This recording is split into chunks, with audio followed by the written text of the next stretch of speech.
Thanks for the introduction, Warwick. I've got big boots to fill, and hopefully today I can inspire you all as to how digital transformation can actually be a competitive edge for you. Can I just get a bit of an idea in the audience? How many of you are manufacturers? Hands up. Good. And how many are consultants in the space of manufacturing? And government? Education? Okay, good. I'm talking to a good variety of people. So fundamentally, today what I want to try and do is talk about how digital transformation is actually the way that we in Australia are going to have a competitive edge in manufacturing. But I wanted to talk a little bit more about who we are, so Integra Systems, because we are manufacturers ourselves. So we're not here to tell you what to do. We've got lived experiences that I'd like to share with you today. We've been on this digital journey for a very long time, and we were established back in 1991. We started as a product development company and machine tool design, and moved into building our own machinery. And then from that, we developed our own manufacturing capability. We had one of the world's first high-speed coil processing lines, so punching from coil and import replacement. So it was we were punching out components that were replacing imports. And then we have developed our own products. We had a really strong product design engineering focus. So it became a combination of the product design engineering and the manufacturing capability that we had that became our niche. That was the area that we wanted to focus on, and that seemed to be where our customers really enjoyed working with us. So during that time, we actually became really fascinated in the whole digital journey and how that would add value to our business. And I'll just go through all the reasons why that has added value to our business, and we feel as though that could be something that you guys need to consider if you haven't already. A lot of you are going to be on a broad spectrum in terms of digital readiness and knowledge about what's going on in the digital industry. So hopefully I don't bore you with some of the less detailed information, but I come from a business point of view. So from the digital transformation, it's how you can enhance your operations, because at the end of the day, for all of us, it's about improving our customer experience as well as improving the bottom line. But one of the other things that feeds into this is the sustainability. So the circular economy and the circular principles are really important to us, and digitization also feeds into that. So being a fully paperless operation that we are, we've been able to sort of thrive in a waste reduction digital environment. So as I said, we've got a team of engineers that we do product design engineering, mechanical engineering, mechatronics, electronics engineering. So there's quite a range of disciplines that we have there that bring products together for our customers. Our manufacturing facility is really focused around sheet metal manufacturing. So we use a lot of innovative technology to process sheet metal based products. And then we bring them together through powder coating and assembly. So we're able to offer our clients that full design to delivery experience with their products. And that's where we talk about the integrated solutions. So we can offer a product design service, we can offer a build to print advanced manufacturing service, or we can design right through to deliver through the integrated solutions. But during that time in our digital journey, the digital products and the digital assets that we've created and the software that we've created has given us the opportunity to partner with other digital software developers and software providers in the market. And in the manufacturing space here, we've been able to establish relationships with software developers in ERP, CRMs, product lifecycle management, digital twinning, emissions monitoring. So we've got a lot of knowledge and a lot of partners in that space as well that we can help with in terms of helping to establish that digital thread within the operation. Sustainability is a really core part of what we do. We're really focused on achieving the UN Sustainable Development Goals. So there's a number of goals there that we really truly are focused on. We've got a strong focus on quality management with the QMS, and we have ethical sourcing. We've got the SMETA 4-pillar ethical sourcing certification as well. So that positions us well within Australia to be able to deliver on a number of fronts, from quality right through to ethical sourcing. So why is digital transformation really important? It's not just about the digital technology itself, it's about using it as a strategic enabler. It's being able to respond to market demands and being able to disrupt the market with your own services, provide an agile response to your customers, and also provide you with that sustainable competitive edge. So understanding the meat within the operations, so how the data is actually talking to you, and also how you're able to empower your people on the digital front. So it does go beyond just digitisation. It combines automation and extracting information from your machinery, and so tapping into the new Industry 4 software within your machinery, but also the legacy machines and how you actually extract data from that. It's using AI to help give you answers and to provide you with the analytics that you need to be able to make data-driven decisions. And it's the integration of all the technologies within the operation and bringing that to the forefront. It's allowing you to then to be able to make faster and smarter decisions with that data. So it becomes a data-driven operation. After that, that gives you the chance to be able to use that data to drive innovation and to make sure that you can enhance the customer experience. The customer journey begins with you right from the very moment that you have that conversation to the moment you deliver. And you want to try and use not only the services within your operation, but how the digital knowledge from that can enhance that service experience.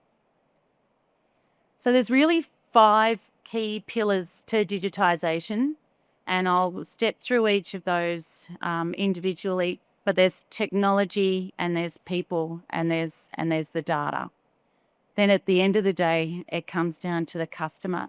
So using the Internet of Things and all the information that you're extracting from the machinery to be able to make those real-time decisions. There's a lot of legacy machinery that we've all been inherited through over the years.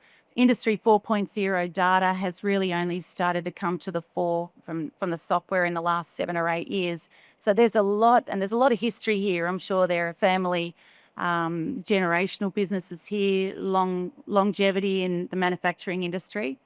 And we've all seen a lot of change within the industry. And I think that everybody's experienced that need to pivot really quickly. And that sort of data and the digital information is really important to help with that pivot. There's also the digital twinning, so being able to see your operation through digital twinning, or being able to see a process through digital twinning, so you can manage and monitor how that operation's performing, and you can then build a case around how that operation is actually going to enhance the business and improve the bottom line.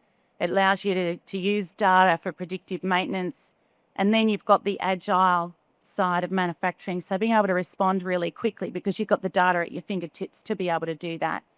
And that, at the end of the day, provides you with the resilience that you need to operate a business in really challenging times. And we really need to find ways within Australia to be able to provide a unique business and operational offering to our clients.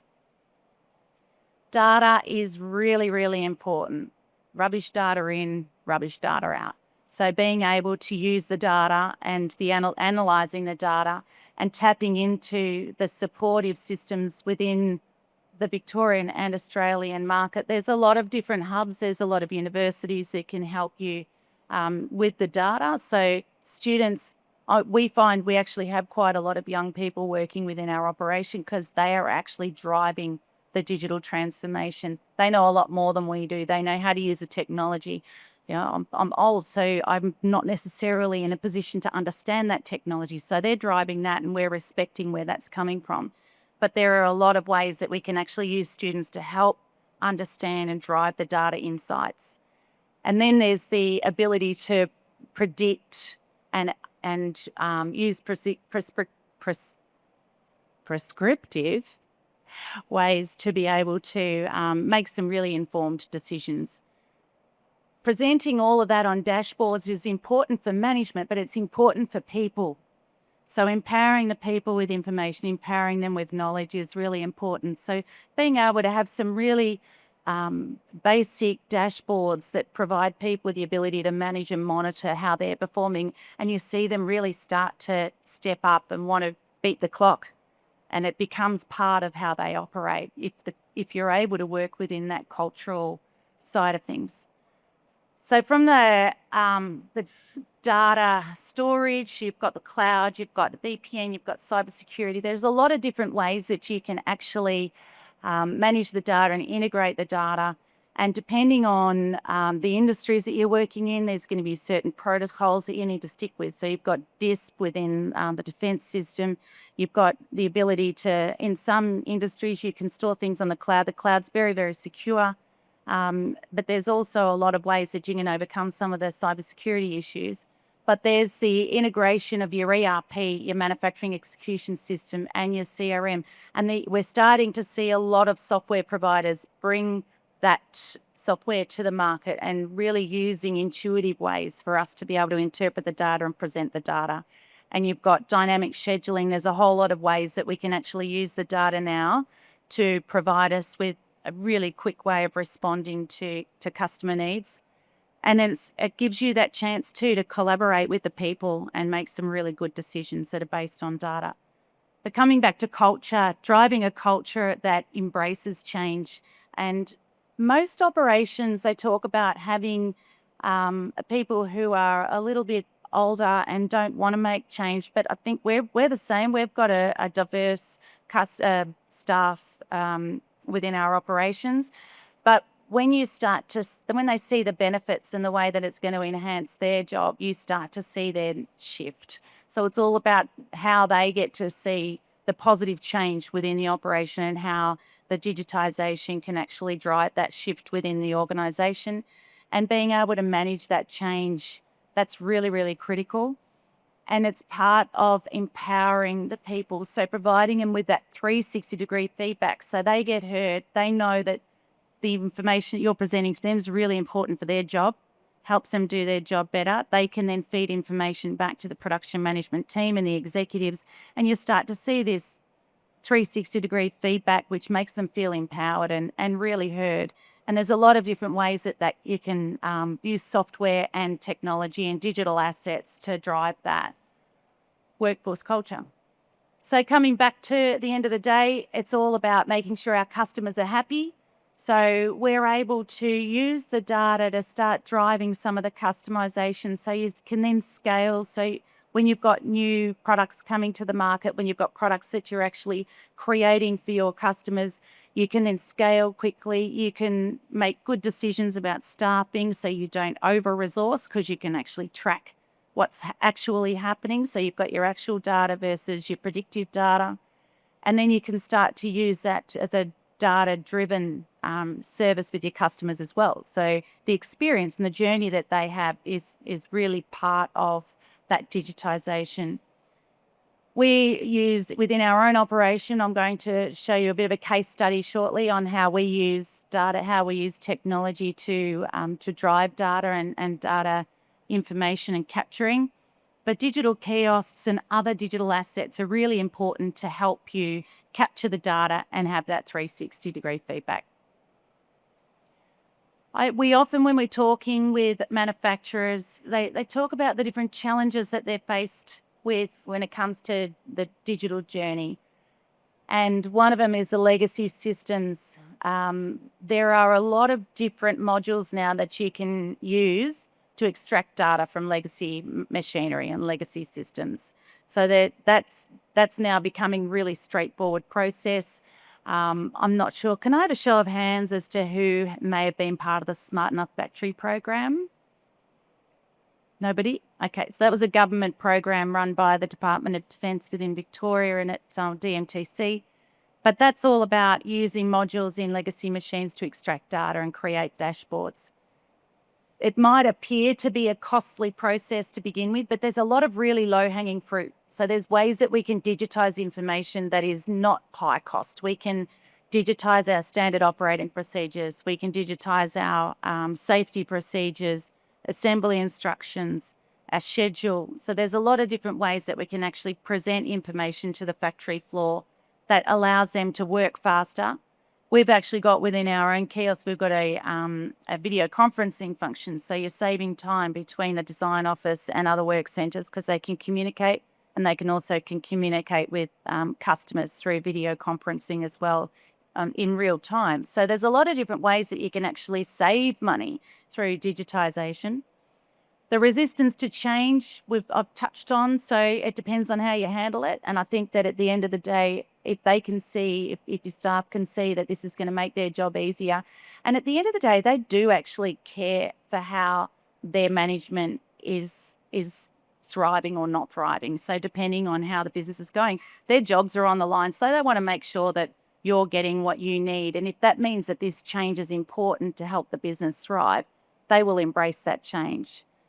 Then there's the skills gap. There's lots of universities out there that have students that you can place within your organisation. Some of them have, so it might be an internship, it could be a 12-week program, could be a project. If you can sort of scale a project that is going to suit your operation, you can get a student to come in for a semester and work, or a team of students to work with you on the data integration. So there's quite a lot of solutions to the way that the challenges that we're facing. But digitisation is going to become an overhead for all of us. It will be. It's the only way that we can actually operate successfully in Australian manufacturing longer term. And in order to embrace that, we need to make sure that the tools that we're using are, I guess, they're available to us, and we're talking to the right people. So it's finding partners that you know of that can help you, point you in the right direction. To tap into pioneers within the industry who are learning, other manufacturers, go to as many manufacturing site visits as you can and tap into industry groups, learn from what's actually happening out there, and that'll shortcut some of the pitfalls. We've been on this journey since, well, we sort of really formally started this journey in 2018, and we've had a lot of stumbling blocks, which have cost us a lot of money. There's businesses like us that can teach other businesses how to avoid those stumbling blocks and save a lot of money. So just talking to your peers and not being afraid to collaborate is really, really important. So as I said, we started our journey back in 2018. So we did a digitisation readiness program run by one of the Australian manufacturing CRCs, the NANCRC. It's now owned, that IP is now owned by Swinburne. So Swinburne now runs the digitisation readiness program.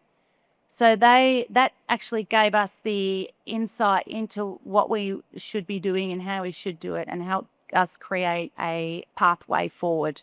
And that gave us the knowledge as to what we wanted to do for our own manufacturing execution systems and the assets that we needed to build. We're a sheet metal manufacturing company, so we knew what we wanted to do and how we wanted our products to look, the kiosk to look within each workstation. We tried the smaller devices, we moved to medium-sized devices, and it wasn't until we went to the large devices that the magic really started to happen.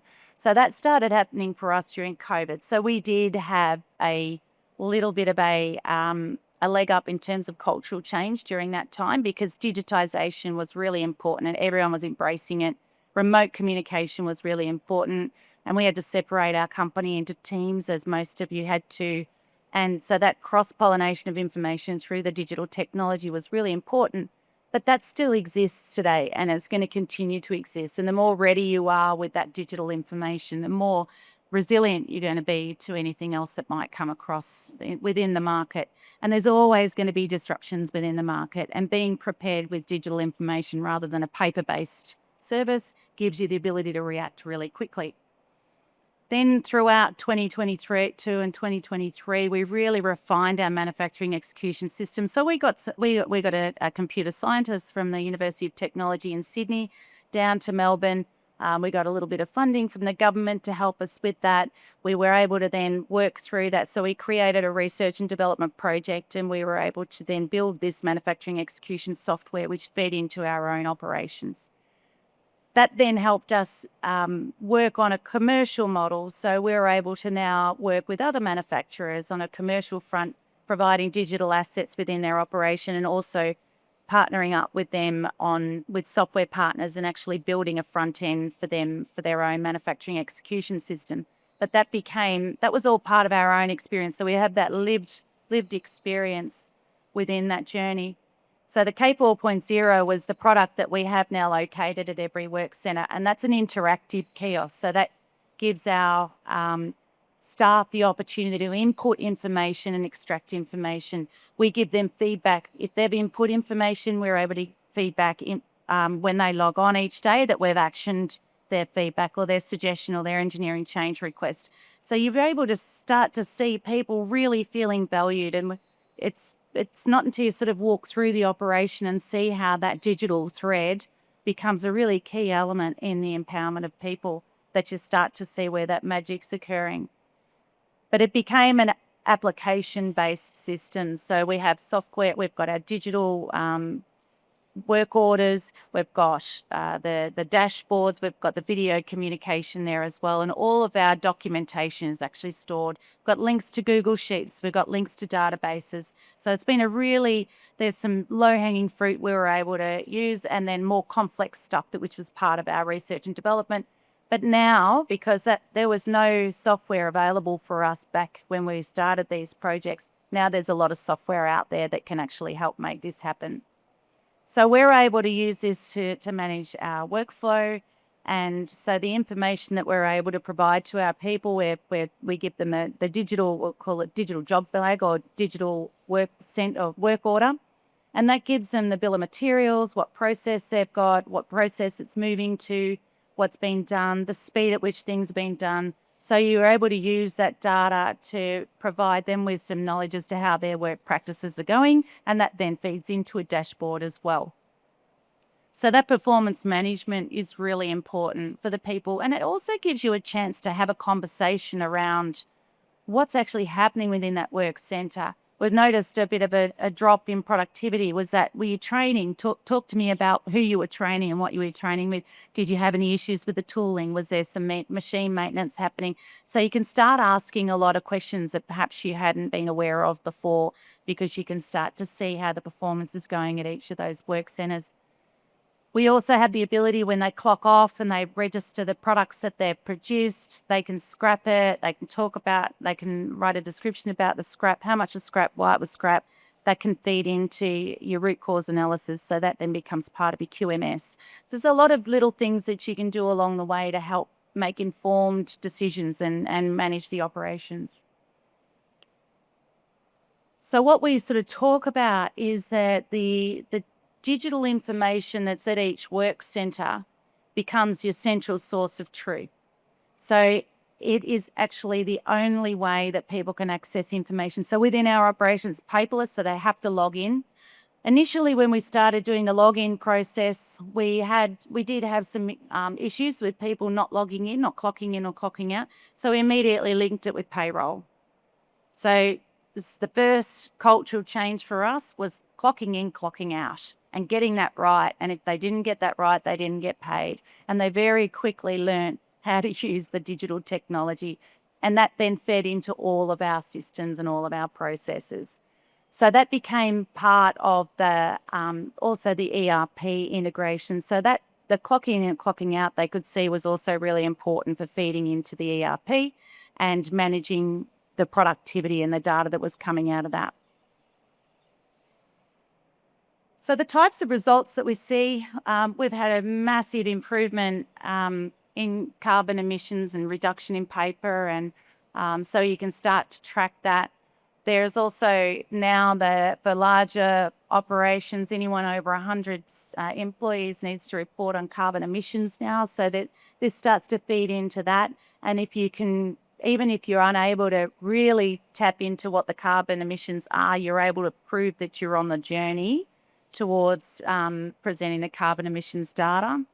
We've seen a huge improvement in being able to analyse the progress of the projects and the people being able to engage in that.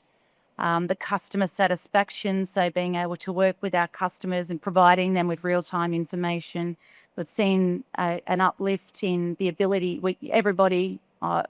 most people would have push-ins, so it's very hard to avoid push-ins where someone needs a prototype done quickly, or they need a sample produced, or there's a quality issue, they can't get the goods out the door until that's dealt with. those push-ins can actually be tracked, and you can start to monitor, well, where are the weaknesses within the operation? Is it information is a problem? Is it push-ins that are a problem? What's disrupting the schedule? And you can communicate that also back to your customers, so you've got that transparency. So there's a lot of tangible results, and then there's a lot of intangible results that come from the digitisation process. So what's next? We're looking at a lot of different things. You'll be seeing lots of new technology. There's a lot of information out there on AI, augmented reality, digital twinning, that sort of move towards hyper-personalisation and creating sustainable manufacturing operations and smart manufacturing operations. It all becomes pretty overwhelming. And to be honest, we're pretty, we're pretty entrenched in digitisation, but we find all that really overwhelming as well. And there's only so much as business owners and within your job you can take on, but staying informed and understanding, well, what are the emerging trends? What's happening here in Australia? What's happening overseas? What's a potential opportunity? What's a potential threat for us? And how are we going to embrace that technology? You don't have to embrace it now, but if you can think about it and you've got a sort of a strategic plan, you sort of start wide and then you go down into the detail. That's really what it's all about, is staying informed. And there's a lot of programs through industry groups and things like that that can help you stay informed. And I really do encourage you to visit other manufacturers, because that's where a lot of the learnings can come from. And even if you come away with one really good idea from each of the manufacturers that you go and see, then that's a great thing to bring back to your operation. And the actual technology that's emerging becomes less overwhelming over time when you start to see other people using it and seeing how they're tapping into some of the simpler processes and building from there. So it's really thinking strategic about your operation, acting agile within it. So being fast, taking on some of these technologies, but it's part of a journey. There is no destination. Digital transformation is an ongoing thing. The new technologies, the emerging technologies is a journey, but it's also part of empowering your people. And at the end of the day, that empowerment reduces time, reduces cost, improves your bottom line. So there's a lot of benefits that come out of that. But I also think that starting small is really, really important. So I would encourage you to look at your low-hanging fruit. What are some of the things that you can digitise now? And then look at the more complicated stuff as a longer-term project, and then that'll actually get you started. If you want to come and learn a little bit more from us, we're at MP 550. So we've got the K4.0 on display there, and we've got our own manufacturing execution system that we can demonstrate at that site, so at the stand. So it'll give you some idea as to what we do and how we do it. And we've also got a number of partners we can link you up with that have K4.0s at various stands here, software partners in ERP, product lifecycle management, and a number of other applications. So I encourage you to come and talk to us. Big round of applause for Erika. And if you have any questions for Erika,